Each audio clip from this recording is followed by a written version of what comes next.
To be precise in your speech does two things. It specifies your goal, and it reduces uncertainty. You see what you aim at. And I don't mean that metaphorically. I really don't, because you're a lot more blind than you think. There's a lot of the world that you don't see. You see most of what's in front of you in a very blurry way, like your peripheral vision is extremely low resolution. You see clearly a tiny focal area that's where you're pointing your eyes. And you point your eyes at what you want to pay attention to. And what you want to pay attention to is generally associated with what you want. So what that means is that the world reveals itself to you in relationship to what you want. And so that's really helpful, because you want to see the world so you don't stumble blindly through it and fall into a pit. You want to get to where you're going. And so if you specify where you're going very clearly, then that enables you to see the pathway forward. Now, the upside to that is that you can probably get to where you want to go. The downside is you also make your conditions of failure very explicit. And that's hard on people in the short term. You know, it's easy to delude yourself and to leave everything vague, because then you can't tell when you're failing. But that doesn't stop you from failing. It just stops you from seeing it while it's happening.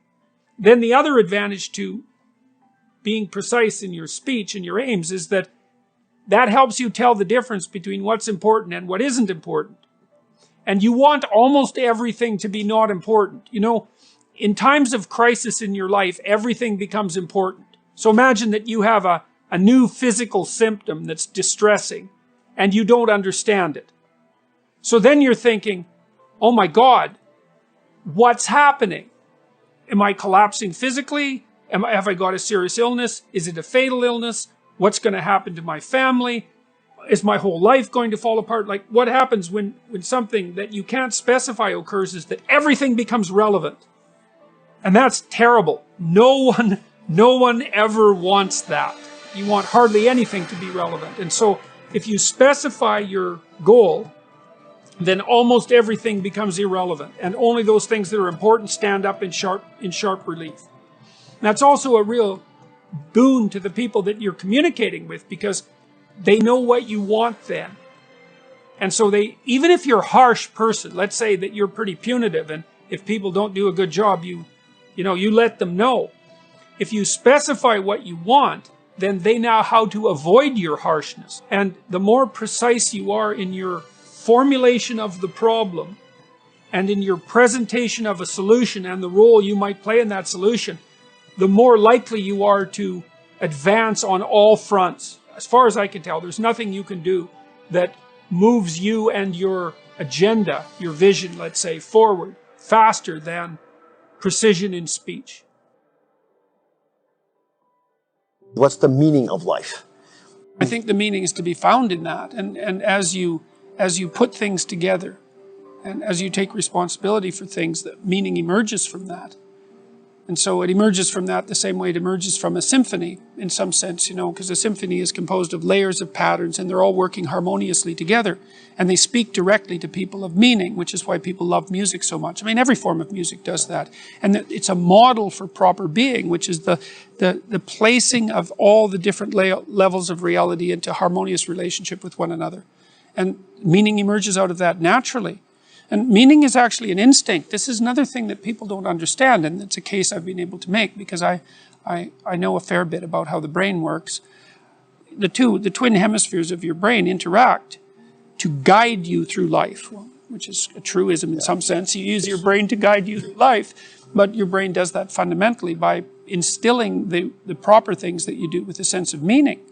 And that meaning it's not something that's just a surface. It's not on the surface of the world in some sense. It's the deepest instinct that you have. It's associated with a phenomenon that Russian neuropsychologists discovered back in the 1960s called the orienting reflex. And the orienting reflex is what orients you towards things of interest. Right. And that happens unconsciously. And so if something happens around you that's of significance, often something you don't expect, say something somewhat chaotic, you'll orient towards it, and that attracts your attention. And then as you investigate what that is, that's associated with the sense of meaning. And if you put what you're investigating into proper order, then that meaning continues to reveal itself. So you can use meaning as a guide to proper being. But you have to also be very careful to conduct yourself honestly if you're going to do that, because if you conduct yourself dishonestly, then you pathologize the mechanisms that orient you.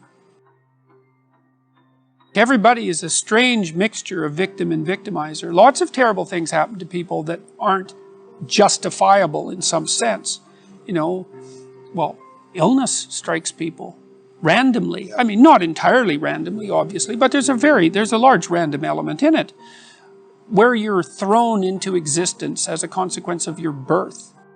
That you're sort of thrown into reality with your particular set of predispositions and weaknesses. And then there's going to be times in your life where things twist in a manner that's unfair to you, that you're not getting your just deserts. But that goes along with all sorts of unequally distributed privileges as well. And so that's the arbitrary nature of existence. But you can't allow those sorts of things to define you, because it's not that useful strategically. When you're playing a card game, you're dealt a hand of cards. Yep. Well, what do? You play the hand the best you can. Why? Because all the hands are equal? No. Because you don't have a better strategy than playing the hand that you're dealt the best you can. And that doesn't even mean it'll be a winning strategy. But because people don't always win, sometimes we lose, and sometimes we lose painfully, and sometimes we lose painfully and unjustly. That's not the point. The point is you don't have a better strategy, and neither does anyone else. And then it's also not so obvious how privilege and victimization are distributed. You know, if you take someone who's doing quite well in life, and you scratch underneath the surface, you generally don't have to scratch very far until you find one or more profound tragedies of the past, or perhaps of the present. No matter how well protected you are in the world, you're still subject to illness, you're still subject to aging, you're still subject to the dissolution of your relationships, the death of your dreams, death itself. So vulnerability is built into the structure of existence. Now, if you start to regard yourself as a hapless victim, or even worse, an unfairly victimized victim, well, then things go very badly sideways for you. It's not a good strategy. You end up resentful, you end up angry, you end up vengeful, you end up hostile. And that's just the beginning. Things can get far more out of hand than that. So strategically, it's a bad game. It's better to take responsibility for the hand that you've been dealt. You've got no better protection in life than doing that. We've had a long conversation in our culture about the necessity for self-esteem and happiness, and that's not what I'm talking about.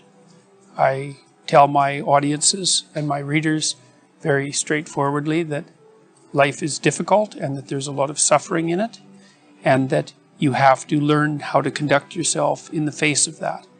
The problem with the pursuit of happiness is that when life's storms come along, happiness disappears, and then you're left with nothing.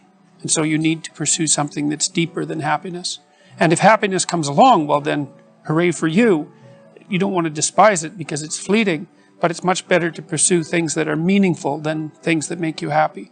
It's deeper, and it orients you more appropriately, and it keeps you centered in your own life. It makes you more useful for your family and your community. So that's one thing.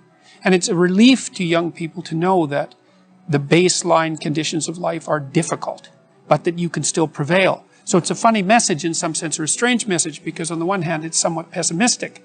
Now, I talk about suffering and malevolence also, but I also emphasize the fact that despite that being the base conditions of existence, people are tough enough to prevail. So that's one element of it. The other element is the necessity of responsibility. So a lot of what people find in life that provides them with a sustaining meaning is a consequence of not the pursuit of rights or the pursuit of happiness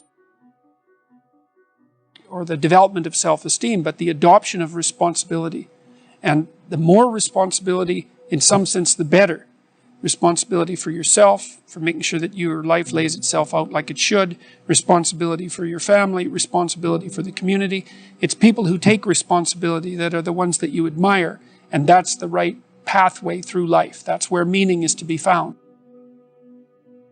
even though life is suffering, if you're sufficiently courageous and forthright and honest, let's say, in your approach, and you don't shy away, what you'll find is that there's something within you that will respond to the challenge of suffering with the development of ability that will transcend the suffering. So the pessimism is, yeah, well, life is rife with problems at every level. But the upside is, if you turn and confront that voluntarily, that you'll find something in yourself that can develop and master that. And so the optimism is nested in the pessimism. And that's extremely helpful to people, especially people who are struggling, because they think, oh my God, life is so difficult. I don't know if I can stand this. There must be something wrong with me. Does anybody else feel this way? And you can say, yes, everyone feels that way at some time. But that's, and it is as bad as you think, but you're more than you think you are. You're more than you think you are. The goal in life is to conduct yourself so that life improves. At least so that undue suffering is forestalled. But more than that. So it's to constrain malevolence and suffering to the degree that that's possible. But then also to work for a positive improvement in things at every level. And that's how you should orient yourself.